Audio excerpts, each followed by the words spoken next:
আসসালামু আলাইকুম প্রিয় শিক্ষার্থী, মির্জাপুর সরকারি কলেজ কর্তৃক আয়োজিত অনলাইন ভিত্তিক ক্লাসে স্বাগত জানাচ্ছি। আমি আবু তারেক, প্রভাষক, সমাজকর্ম বিভাগ, মির্জাপুর সরকারি কলেজ, মির্জাপুর টাঙ্গাইল। আজকে অনলাইন ভিত্তিক ক্লাসে আমি বিএসএস অনার্স প্রথম বর্ষের মনোবিজ্ঞান, মানবীয় মনোবিজ্ঞান এবং সমাজকর্ম এই বইটি নিয়ে আলোচনা করব এবং এর প্রথম অধ্যায়ের মনোবিজ্ঞানের সংজ্ঞা এবং এর প্রয়োগ ক্ষেত্রটা কি এটা নিয়ে আলোচনা করব। প্রথমে মনোবিজ্ঞান কি? মনোবিজ্ঞানের সংজ্ঞা আসতে গেলে তখন মনোবিজ্ঞানের ইংরেজিটা আমাদের জানতে হয়। তোমরা জানো মনোবিজ্ঞানের ইংরেজি হচ্ছে সাইকোলজি।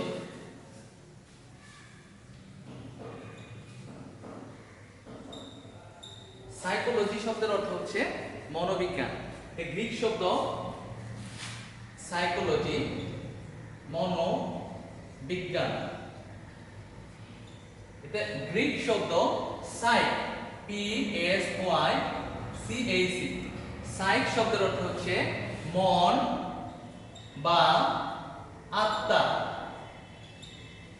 এবং লগি, এটা লগস থেকে আসছে, LOGOS। এই লগস শব্দের অর্থ হচ্ছে জ্ঞান বা বিজ্ঞান। তাহলে আমরা সাইকোলজির ফুল অর্থ দাঁড়ালো মন বা আত্মা সম্পর্কিত বিজ্ঞানকে মনোবিজ্ঞান বলা হয়।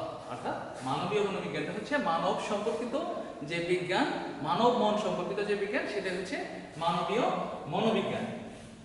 এখন আমরা এই সাইকোলজির দুইটা, অর্থাৎ মন এবং আত্মা, এই বাংলা দুটোকে যদি আমরা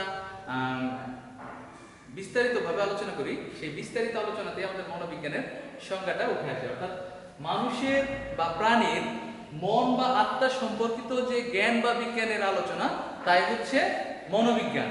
এখন আমরা বিভিন্ন মনীষীদের সংজ্ঞাতে চলে আসব। যেমন মনোবিজ্ঞানী মর্গানের মতে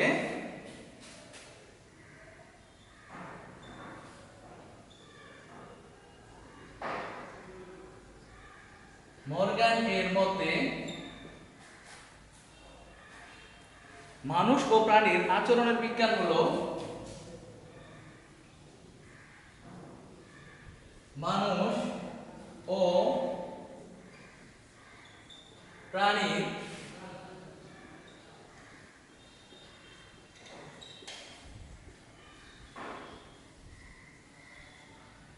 আচরণের বিজ্ঞান হলো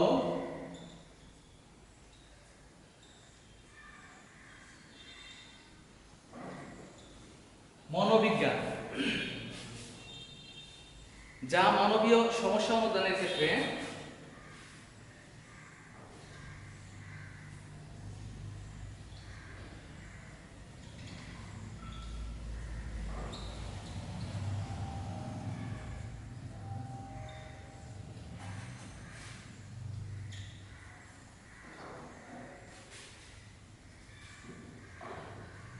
প্রয়োগ করা হয়। অর্থাৎ মর্গানের মধ্যে মানুষ ও প্রাণীর আচরণের বিজ্ঞান হলো মনোবিজ্ঞান, যা মানবীয় সমস্যা অনুধানের ক্ষেত্রে প্রয়োগ করা হয়।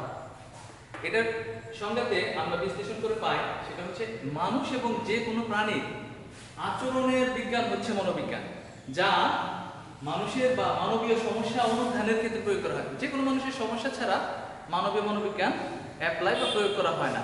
যখন মানুষ কোনো সমস্যার মধ্যে নিপতিত হয়, তখন এই মানবীয় মনোবিজ্ঞানের সাহায্যে বা এর সাহায্য নিয়ে সেটা সমস্যার সমাধান করা হয়।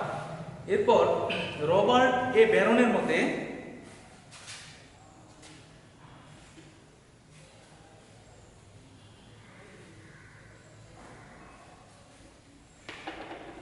বিখ্যাত মনোবিজ্ঞানী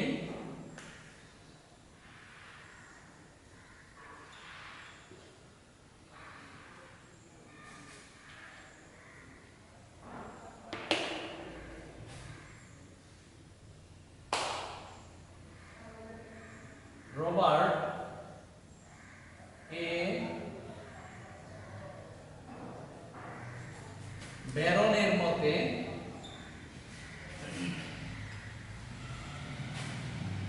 মনোবিজ্ঞান আচরণ এবং জ্ঞানগত প্রক্রিয়া সম্বন্ধীয় বিজ্ঞান।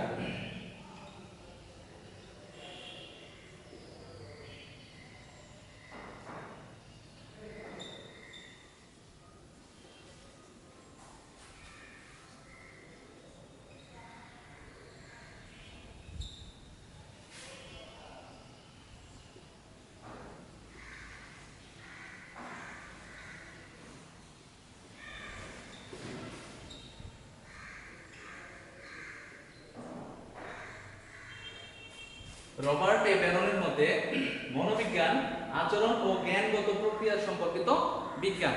এর অর্থ হচ্ছে যে কোনো মানুষের যে আচরণটা, সে কোন পরিবেশে কি আচরণ করবে সেটা এই মনোবিজ্ঞান থেকে যে কোনো মানুষ শিখতে পারে বা ধারণ করতে পারে, তাই হচ্ছে মনোবিজ্ঞান। এছাড়া আমরা উইলহেম ওন্ড আর বিখ্যাত মনোবিজ্ঞানী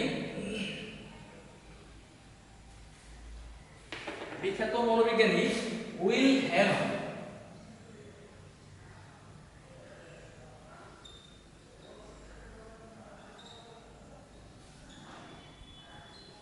ওন্ড,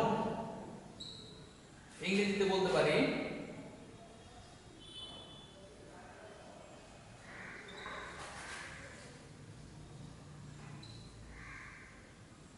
উইলহেম ওন্ড এর মতে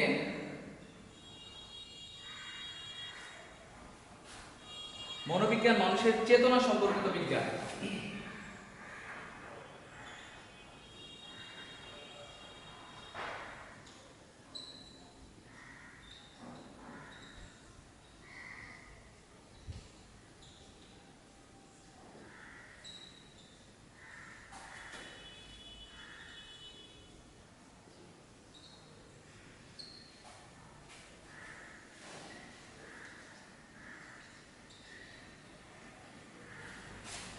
মনোবিজ্ঞান মানুষের চেতনা সম্পর্কিত বিজ্ঞান, অর্থাৎ এই বিষয়টা দ্বারা বোঝায় যে যখন মানুষের কোনো চেতনা বা এটাকে বলা হয় যে ফিলিংস অথবা অনুভূতির দ্বারা যে শিক্ষণ বা প্রশিক্ষণ, সেটা হচ্ছে মনোবিজ্ঞান। এখন আমরা আসবো মনোবিজ্ঞানের প্রয়োগ ক্ষেত্র, কোথায় কোথায় মনোবিজ্ঞান প্রয়োগ করা হয়। মনোবিজ্ঞানের প্রয়োগ ক্ষেত্র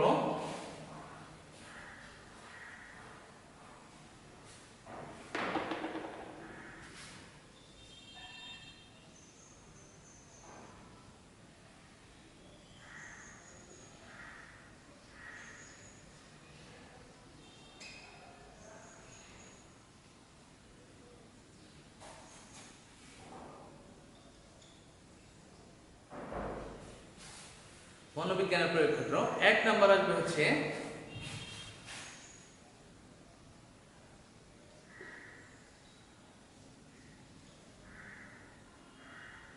চিকিৎসা ক্ষেত্রে প্রয়োগ,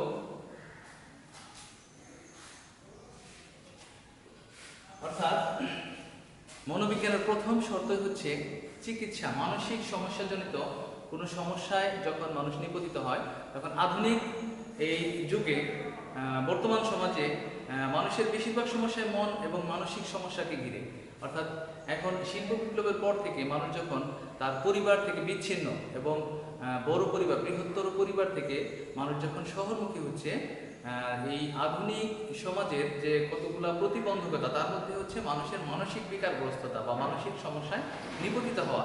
এর মূল কারণ হচ্ছে যে মানুষের জীবন থেকে, যে পরিবার থেকে বিচ্ছিন্ন হওয়া, বাবা মা ভাই বোন বা বড় পরিবার থেকে বিচ্ছিন্ন হয়ে যখন মানুষ এককভাবে শহরমুখী হয় বা বসবাস করতে থাকে, তখন তার অনেক সমস্যায় নিমজ্জিত হয়। তার মধ্যে এক নম্বর সমস্যা হচ্ছে মানসিক সমস্যা।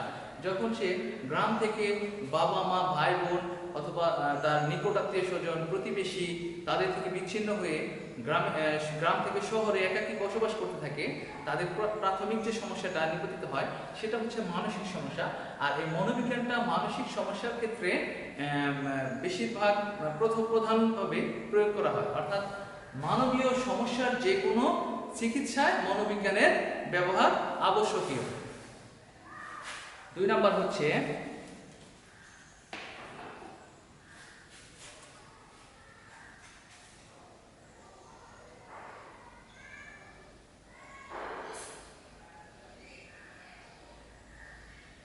বিদ্যালয় ও শিক্ষা মনোবিজ্ঞান।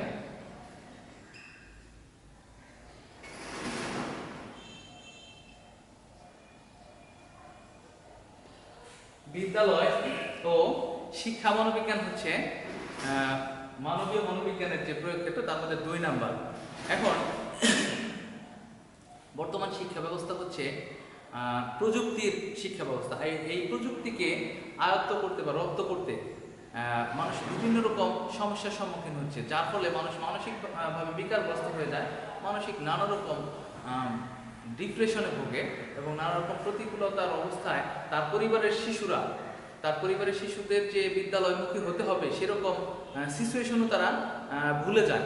তখন বিদ্যালয়ে গিয়ে একটা শিশু ঠিকমতো লেখাপড়া করছে কি না সেটাও এতটা বাবা মা তদারকি করতে পারে না। প্লাস হচ্ছে অনেক সময় দেখা যায় যে শিক্ষার অভাবে এটা হয় যে সমস্ত পরিবার থেকে আমাদের সন্তানেরা অশিক্ষিত বা অল্প শিক্ষিত পরিবার থেকে যে সমস্ত সন্তানেরা বিদ্যালয়মুখী হয়, তারা স্কুলে গিয়ে সঠিকভাবে লেখাপড়া করছে কি না, তাদের যে লেখাপড়ার ধরন অথবা তারা কার সাথে মিশছে, কি করছে, সবকিছুর মূলে এই বিদ্যালয় সমাজকর্মের মাধ্যমে অমনোযোগী ছাত্র থেকে শুরু করে যাদের পারিবারিকভাবে এই বিদ্যালয়মুখিতা নেই বা বিদ্যালয়ে আসার যে একটা টেন্ডেন্সি, এটা যাদের পরিবার থেকে না শিক্ষা পেয়ে যারা বিদ্যালয়ে না আসতে চায়, তাদের জন্য বিদ্যালয় শিক্ষা মনোবিজ্ঞানের ব্যবস্থা করা হয়েছে।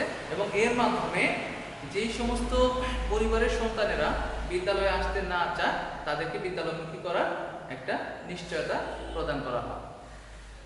3 নম্বর হচ্ছে বিকাশ মনোবিজ্ঞান।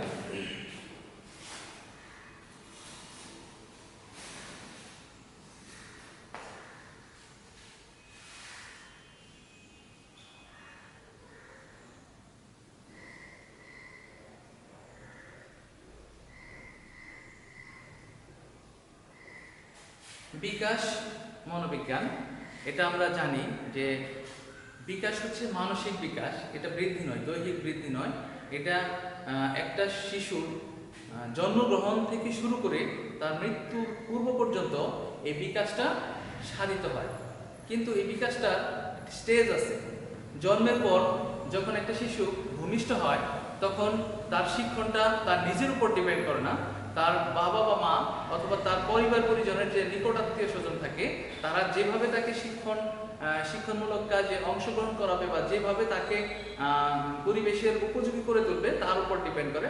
কিন্তু একটা নির্দিষ্ট সময় পর, অর্থাৎ যখন একটা শিশু শৈশবে পদার্পণ করে, তখন সে পরিবারের বা পারিপার্শ্বিক আনুষঙ্গিক খেলার সাথী তাদের মাধ্যমে এই শিক্ষণটা অর্জন করে থাকে। এটা হচ্ছে বিকাশকালীন পর্যায়ে, এটাকে বলা হয় বিকাশ মনোবিজ্ঞান। আর এই বিকাশ মনোবিজ্ঞানের যে সময়টা, এটা যদিও জীবনব্যাপী একটা প্রক্রিয়া, কিন্তু এটা শিশুদের ক্ষেত্রে বেশি প্রয়োগ করা হয়। একটা শিশু জন্মের পর থেকে যখন পরিবারে লালিত পালিত হয়, সামাজিকীকরণের পুরো ধাপটায় তার পরিবারের মাধ্যমে অর্জন করতে হয়। কিন্তু এই বিকাশটা তার বিভিন্ন রকম পারিপার্শ্বিক অবস্থার সাথে সম্পর্কিত, যেমন পরিবার, সমাজ, তার বাবা মায়ের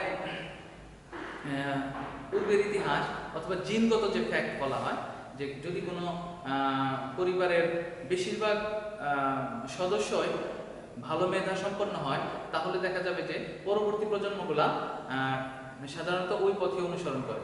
আবার কোনো পরিবারে দেখা গেল যে মানসিক ভারসাম্যহীন লোকের সংখ্যা বেশি থাকলে সেই পরিবারে মানসিক ভারসাম্যহীন লোকের সংখ্যা পরবর্তীতেও ইনক্রিজ হওয়ার সম্ভাবনা থাকে। এটা হচ্ছে বিকাশ মনোবিজ্ঞান। এটা মানসিক বিকাশ, যেটা পরিবার থেকে শুরু করে তার সর্বাঙ্গীন জীবন পর্যন্ত ব্যবহৃত হয়, এটা মনোবিজ্ঞানের আলোচনার বিষয়। 4 নম্বর হচ্ছে শিশু মনোবিজ্ঞান।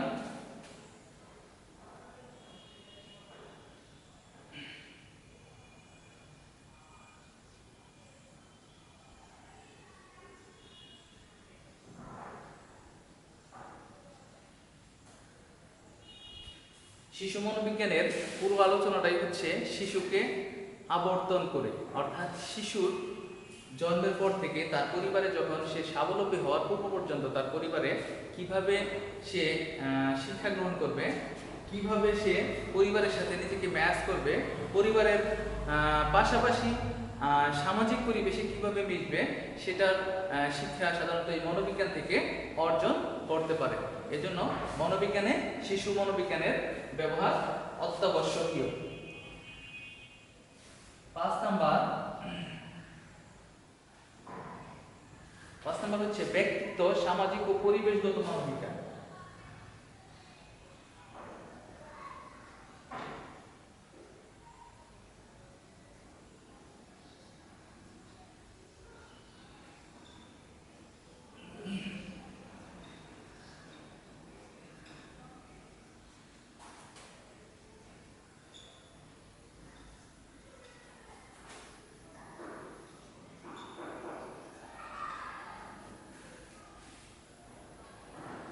ব্যক্তিত্ব, সামাজিক ও পরিবেশগত মনোবিজ্ঞান। আমি আগে আলোচনা করেছি যে মানুষ যখন আধুনিক কালের মানুষ যখন গ্রাম থেকে তার পরিবার থেকে বিচ্ছিন্ন হয়ে শহরে বসবাস করে, তখন নানা রকম সমস্যার সম্মুখীন হতে হয়। তার মধ্যে ব্যক্তিত্ব, সামাজিক ও পরিবেশগত যে সমস্যাটা, এটা সর্বাঙ্গীন বা সব জায়গাতে পরিলক্ষিত হয়। ব্যক্তিত্ব অর্জন এটা সাধারণত শিশুরা তার পরিবার থেকে বেশি অর্জন করে থাকে, কিন্তু পরিবারের পাশাপাশি কোনো শিশু যখন তার খেলার সাথীদের দ্বারা উদ্বুদ্ধ হয়ে অথবা তার পরবর্তীতে তার বন্ধুবান্ধব, শিক্ষা জীবন এবং তার নিজের রুচি, মূল্যবোধ এবং পরিবার থেকে যেটা উঠে আসে, পরিবারের পারিবারিক যে মূল্যবোধটা, সেটার মাধ্যমে সাধারণত ব্যক্তিত্ব অর্জিত হয়। কিন্তু এখানে মনোবিজ্ঞানের জ্ঞান অর্জনের মাধ্যমে এই ব্যক্তিত্ব অর্জন সামাজিক এবং পরিবেশগত ভাবে সে কিভাবে স্ট্যাটাস বজায় রেখে সমাজের উঁচু শ্রেণীতে অবস্থান করবে, সেটাই মনোবিজ্ঞান থেকে আলোচনার মাধ্যমে পেতে পারে।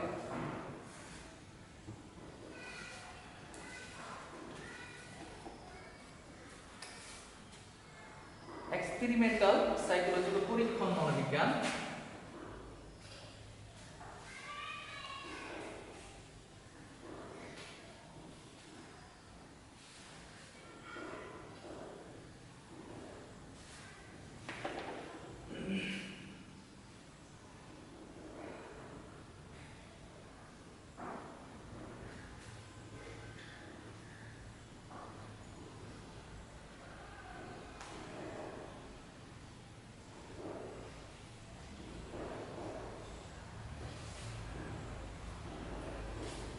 এটাকে এক্সপেরিমেন্টাল সাইকোলজি বলা হয় অথবা পরীক্ষণ মনোবিজ্ঞান। এই পরীক্ষণ মনোবিজ্ঞানটা হচ্ছে এমন মনোবিজ্ঞান যেখানে বিভিন্ন এক্সপেরিমেন্ট অথবা পরীক্ষণ প্রক্রিয়ার সাথে বিশেষ করে স্মৃতি, প্রেষণা, শিক্ষণ, অনুশীলন, এই সমস্ত বিষয়গুলো যেখানে ব্যাপৃতভাবে বা বিস্তৃতভাবে আলোচনা করা হয়, সেটাই হচ্ছে এই পরীক্ষণ মনোবিজ্ঞান। যেমন বিজ্ঞানটা হচ্ছে 100% তথ্য নির্ভর একটি বিষয়, যেটাকে বিশ্লেষণ করলে অথবা যে কোনো ভাবে পরীক্ষা নিরীক্ষা করলে সেই বিজ্ঞানের যে কোনো ফলাফলকে যেমন অস্বীকার করতে পারি না, সেটাই হচ্ছে এই পরীক্ষণ মনোবিজ্ঞান। এই মনোবিজ্ঞানের পরীক্ষণ মনোবিজ্ঞান একটি অত্যাধিক গুরুত্বপূর্ণ একটা বিষয়, যেটা আমরা এই মনোবিজ্ঞান থেকে অর্জন করতে পারি।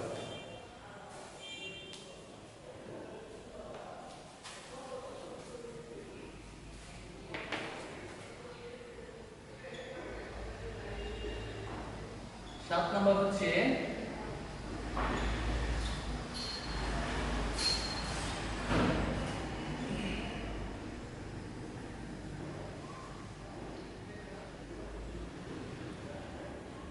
শারীরবৃত্তীয় মনোবিজ্ঞান।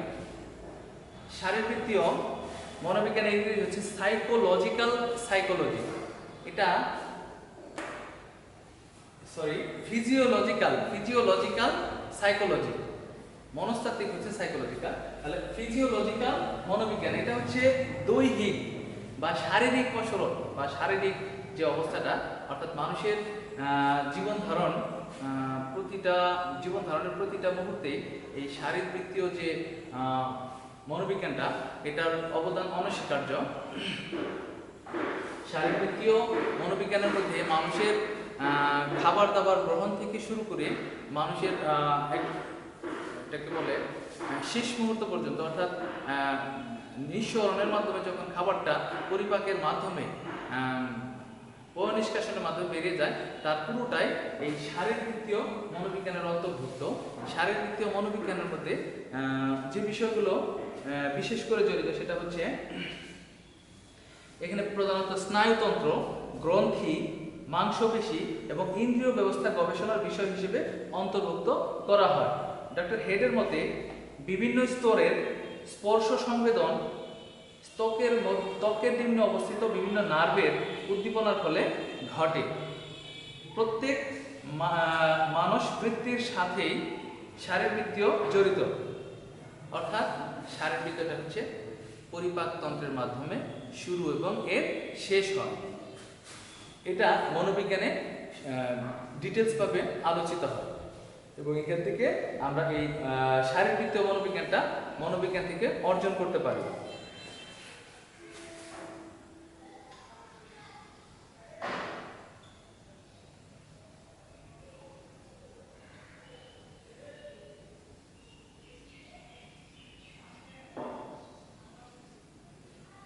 শিল্প মনোবিজ্ঞান বা ইন্ডাস্ট্রিয়াল সাইকোলজি। এখন তোমরা জানো যে এই শিল্প মনোবিজ্ঞানটা আমি একটু আগে আলোচনা করেছি যে শিল্প বিপ্লবের পর, অর্থাৎ শহরায়নের বা নগরায়নের পর মানুষের জীবনযাত্রা একটা নতুন ধরনের পরিবর্তন পরিলক্ষিত হয়।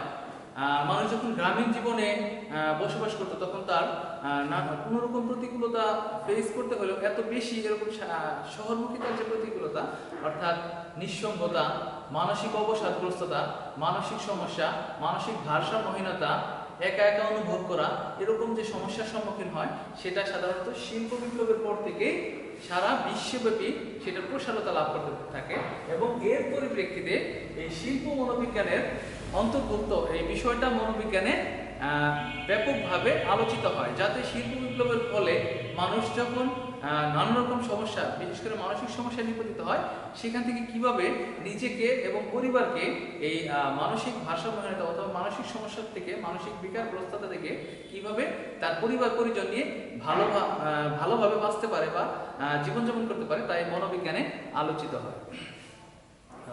ধন্যবাদ সকলকে। আজকে আমার আলোচনার বিষয়টা তোমরা একটু মনোযোগ দিয়ে দেখবে এবং পরবর্তী ক্লাসে সাথেই থাকবে। সকলকে ধন্যবাদ জানিয়ে শেষ করছি। আল্লাহ হাফেজ।